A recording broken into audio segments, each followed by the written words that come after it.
نحمده ونصلي على رسوله الكريم أما بعد فأعوذ بالله من الشيطان الرجيم بسم الله الرحمن الرحيم وكذلك فتنا بعضهم ببعض ليقولوا أهؤلاء من الله عليهم من بيننا أليس الله بأعلم بالشاكرين وإذا جاءك الذين يؤمنون بآياتنا فقل سلام عليكم كتب ربكم على نفسه الرحمة أنه من عمل منكم سوءا بجهالة ثم تاب من بعده وأصلح فأنه غفور رحيم وكذلك نفصل الآيات ولتستبين سبيل المجرمين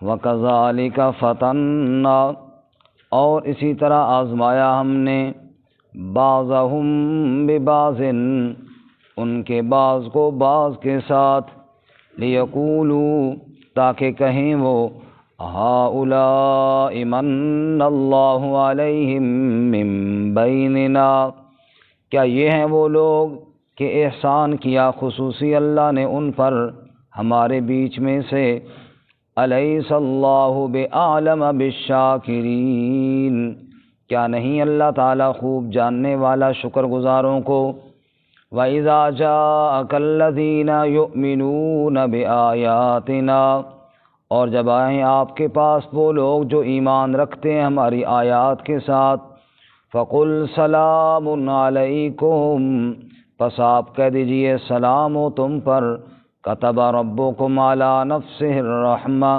لکھ دیا تمہارے رب نے اپنی ذات پر رحمت کو انہ من عمل منکم سوءا بجہالہ بے شک جو بھی عمل کرے تم میں سے برا نادانی کے ساتھ ثم تاب من بعدہ پھر توبہ کرے اس کے بعد واصلح اور اصلاح کرے فَأَنَّهُ غَفُورٌ رَحِيمٌ پس بے شک وہ اللہ بخشنے والا رحم کرنے والا ہے وَكَذَلِكَ نُفَصِّلُ الْآيَاتِ اور اسی طرح ہم تفصیل سے بیان کرتے ہیں آیات کو وَلِتَسْتَبِينَ سَبِيلُ الْمُجْرِمِينَ اور تاکہ واضح ہو جائے مجرموں کا راستہ سبحان ربک رب العزت عما یصفون وسلام علی المرسلین والحمد للہ رب العالمین اللہم صل علی محمد وعلی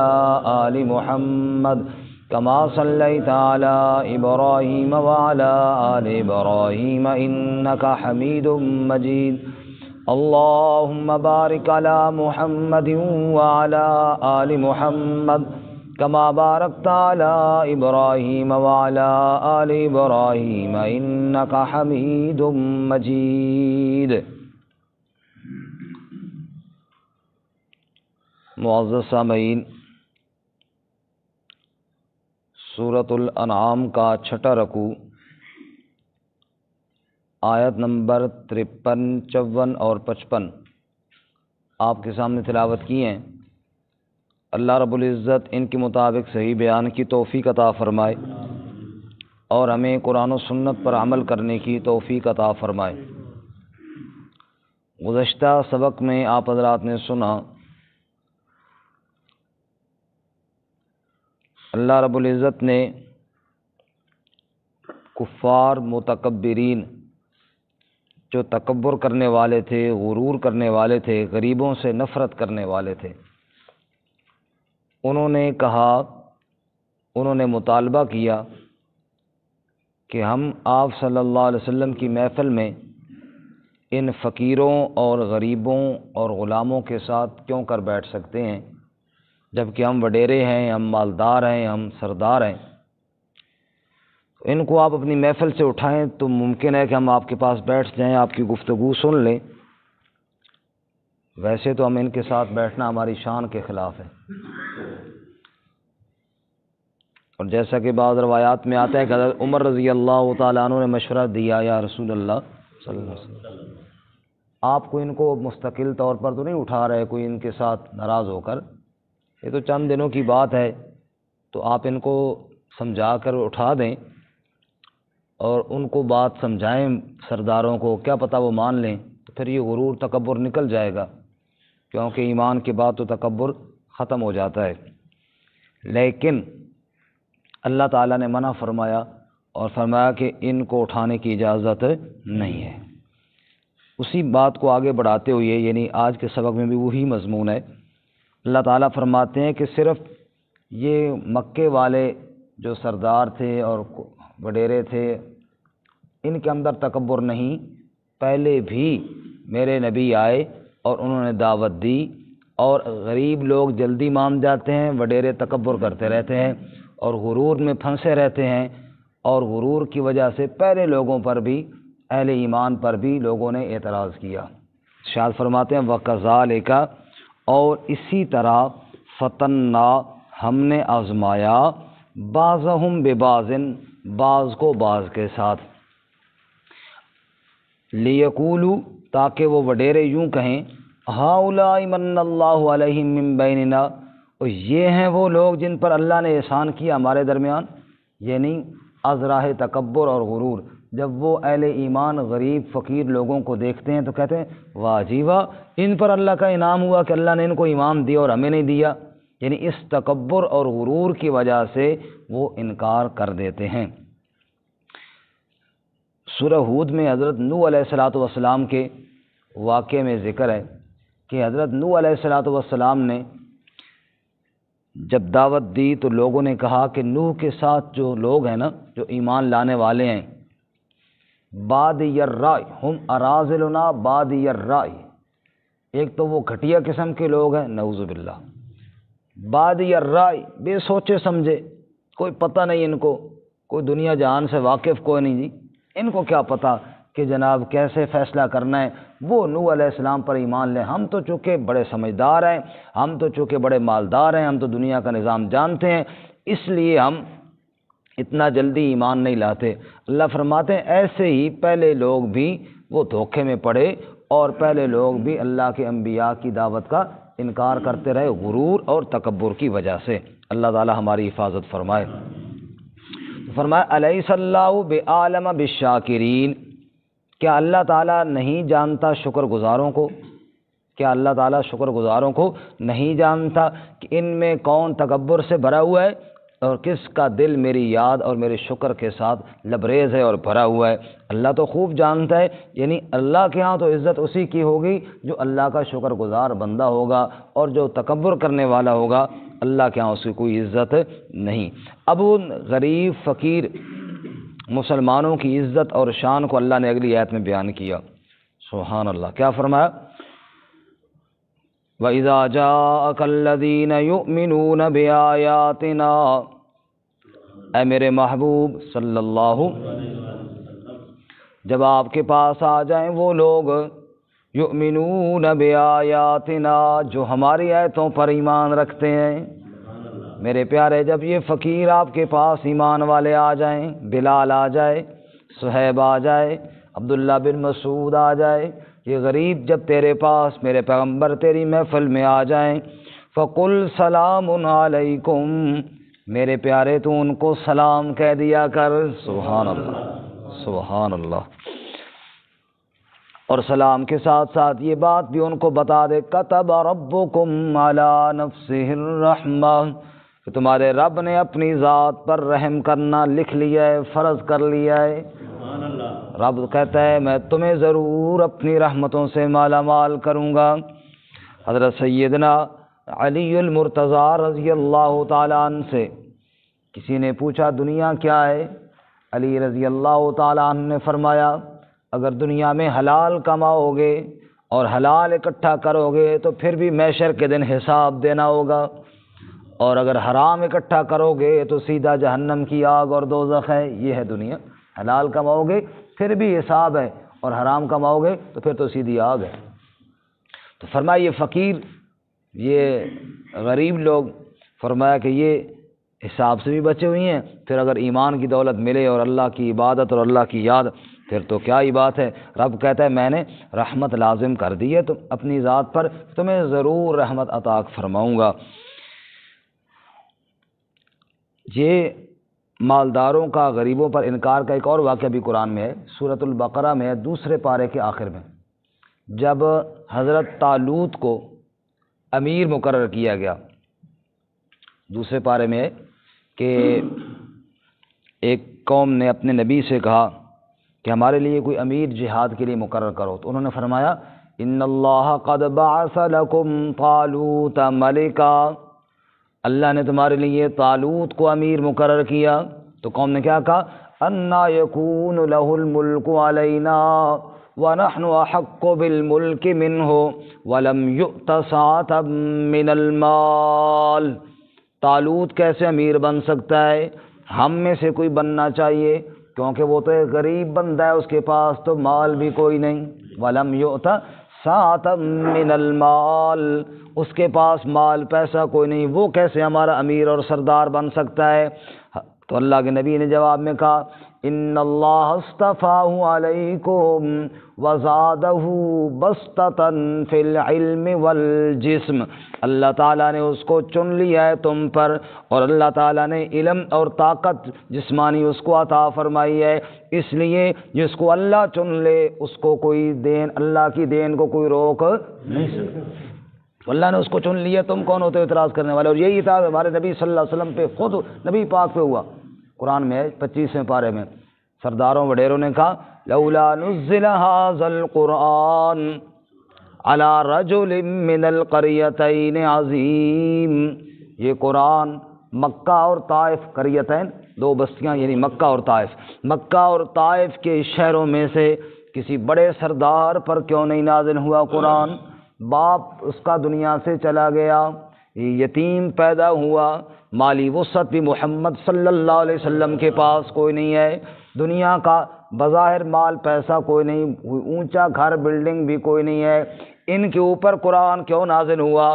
اگر رب نے قرآن نازل ہی کرنا تھا تو کسی وڈیرے سردار پر نازل کیوں نہ کیا؟ اللہ فرماتے یہی تو ہم نے آزمائش رکھی ہے نا، یہی تو ہم نے آزمائش رکھی ہے نا.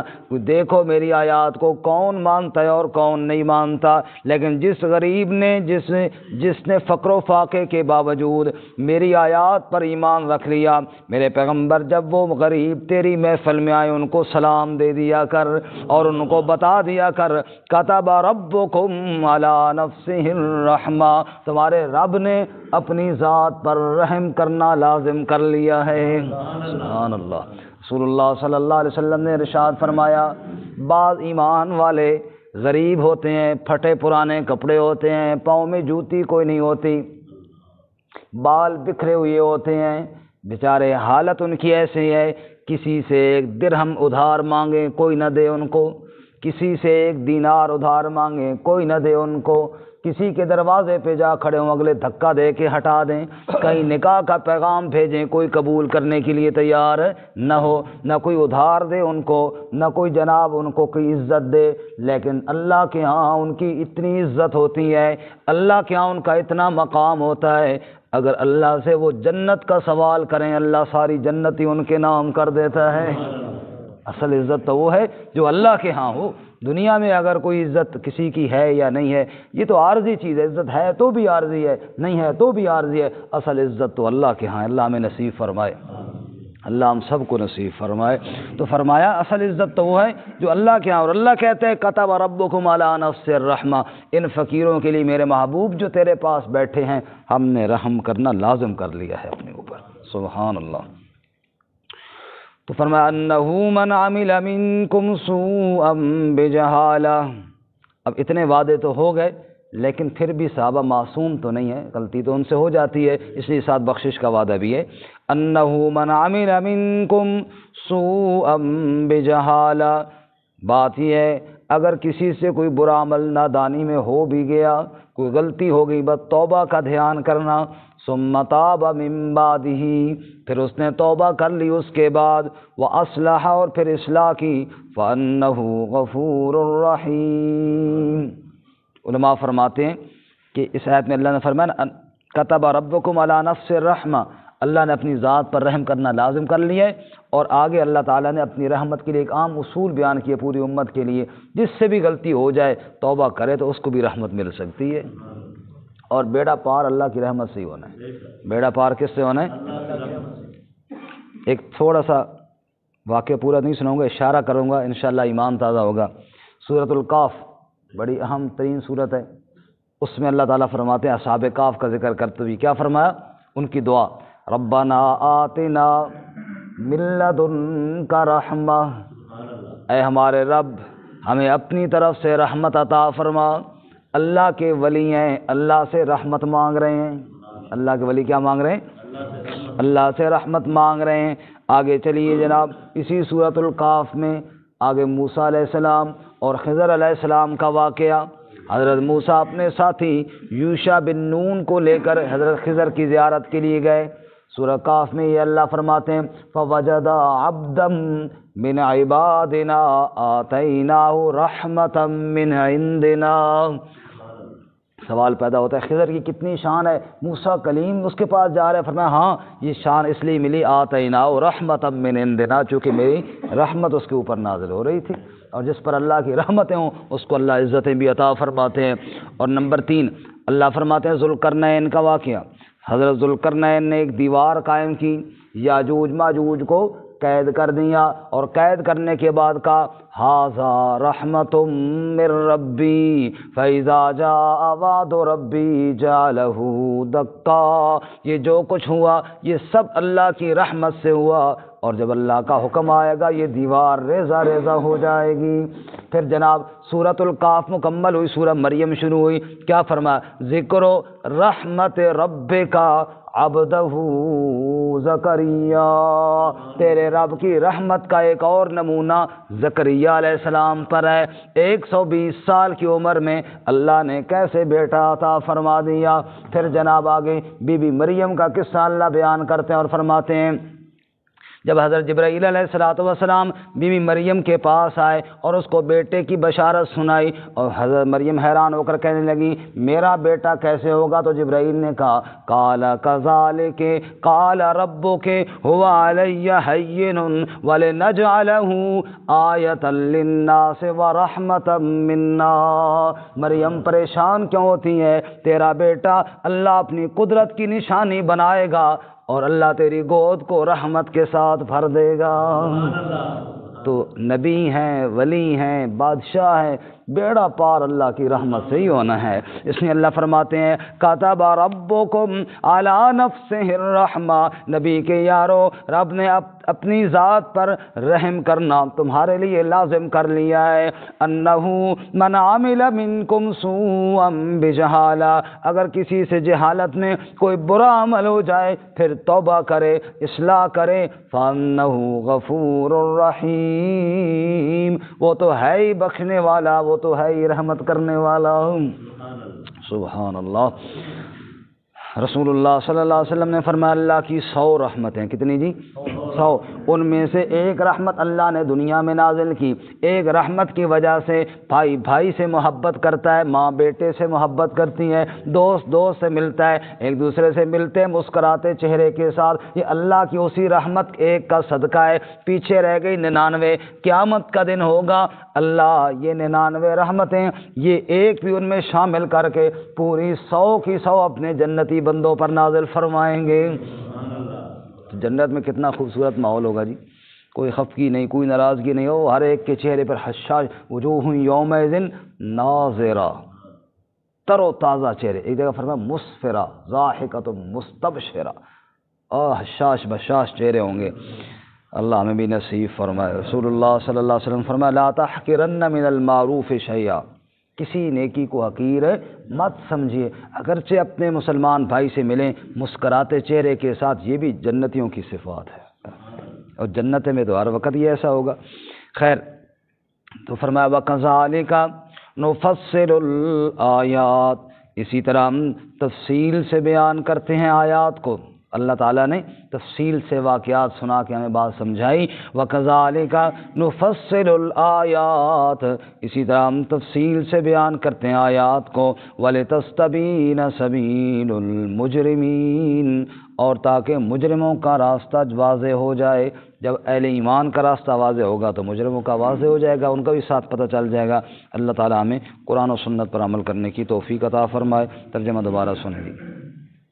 وَكَذَلِكَ فَتَنَّا بَعْضَهُمْ بِبَعْضٍ، اور اسی طرح آزمایا ہم نے ان کے بعض کو بعض کے ساتھ، لِيَقُولُوا أَهَٰؤُلَاءِ مَنَّ اللَّهُ عَلَيْهِمْ مِن بَيْنِنَا، تاکہ وہ کہیں کیا یہ ہیں وہ لوگ جن پر اللہ نے احسان کیا ہمارے درمیان میں سے، أَلَيْسَ اللَّهُ بِأَعْلَمَ بِالشَّاكِرِينَ، کیا اللہ تعالیٰ خوب جانتا نہیں ہے شکر گزاروں کو۔ وَإِذَا جَاءَكَ الَّذِينَ يُؤْمِنُونَ بِآيَاتِنَا، اور جب آئیں آپ کے پاس وہ لوگ جو ایمان رکھتے ہیں ہماری آیات کے ساتھ، فَقُلْ سَلَامٌ عَلَيْكُمْ، سو آپ کہہ دیجئے سلام ہو تم پر، كَتَبَ رَبُّكُمْ عَلَى نَفْسِهِ الرَّحْمَةِ، لکھ دیا ہے یعنی لازم کر دیا ہے تمہارے رب نے اپنی ذات پر رحم کو، أَنَّهُ مَنْ عَمِلَ مِنْكُمْ سُوءًا بِجَهَالَةٍ، جو بھی عمل کرے تم میں سے برا جہالت کے ساتھ، ثُمَّ تَابَ مِن بَعْدِهِ، پھر توبہ کرے اس کے بعد، وَأَصْلَحَ، اور اصلاح کرے، فَأَنَّهُ غَفُورٌ رَحِيمٌ، پس بے شک وہ بخشنے والا رحم کرنے والا ہے۔ وَكَذَلِكَ نُفَصِّلُ الْآيَاتِ، اور اسی طرح تفصیل سے بیان کرتے ہیں آیات کو، وَلِتَسْتَبِينَ سَبِيلُ الْمُجْرِمِينَ، اور تاکہ واضح ہو جائے راستہ مجرموں کا۔